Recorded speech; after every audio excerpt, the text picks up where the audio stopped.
করুণাময়ী মা কালী কখন যে কি লীলা দেখান তা একমাত্র আমার করুণাময়ী মাই জানেন। তেমন একটি সত্য ঘটনা হলো, একবার বৈষ্ণব সাধক নীলাচরণ মায়ের পরম ভক্ত রামকৃষ্ণদেবের সাথে দেখা করতে এলেন। সেই সময় শারদা মা মৌরলা মাছ ভাজছিলেন। তা দেখে নীলচরণ রামকৃষ্ণকে বললেন, আপনি তো আমিষ খান। এটা শুনে রামকৃষ্ণদেব বললেন, হ্যাঁ গো, খাই তো, মৌরলা মাছের টক খেতে আমার খুব ভালো লাগে। তখন নীলচরণ বাবু বললেন, এ তো অন্যায়, একজন সাধক হয়ে প্রাণী হত্যা, এটা অন্যায় নয়। একজন সাধকের কেন লোক থাকবে? এই কথার উত্তরে মায়ের প্রিয় পুত্র যা বললেন তা শুনে সকলেই অবাক হয়ে যাবেন। রামকৃষ্ণদেব বললেন, ও তাই বুঝি, তা তো ঠিক, তা তো ঠিক। হ্যাঁ গো নীলাচরণ, তুমি তো নিরামিষই খাও, তাই না? ওই যে মোচার ঘন্ট, ধোকার ডালনা, পুরু করে মুগের ডাল, বেশি করে দুধ দিয়ে পুরু করে পরমান্ন তোমার ভালো লাগেনি?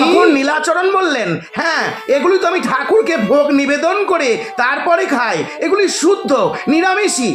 এই কথা শুনে সাধক রামকৃষ্ণদেব হাসতে হাসতে বললেন, ও ও তাই বুঝি? আচ্ছা নীলাচরণ, আমিষ খাওয়া যদি সাধকের বিপরীত ধর্মী আচরণ হয়, তাহলে ওই নিরামিষই পঞ্চব্যঞ্জন মুন্ডা মিঠাই খাওয়া সেটাও তো সাধকের বিপরীত ধর্মী কাজ, তাই নয় কি?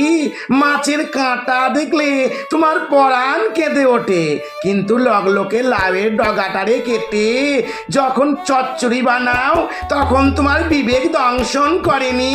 এ তোমার কেমন বিবেক? সাধক ছিলেন গুরু পদ্ম সম্ভব। তিনি কেমন আমিষ খেতেন জানো?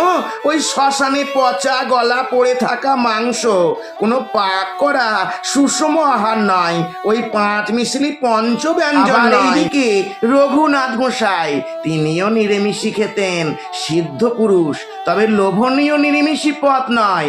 কেমন নিরামিষি পথ জানো? ওই মন্দিরে ফেলে দেওয়া পচা গলা প্রসাদ, যেগুলো কিনা কুকুর বিড়ালেও মুখ দেবে। নীলাচরণ, সাধকের জীবনে আমিষ নিরামিষি আবার কি গো? যদি নিরামিষি আমিষই চিন্তা করবে সারাটা দিন, তাহলে ঈশ্বর সাধনা কখন করবে?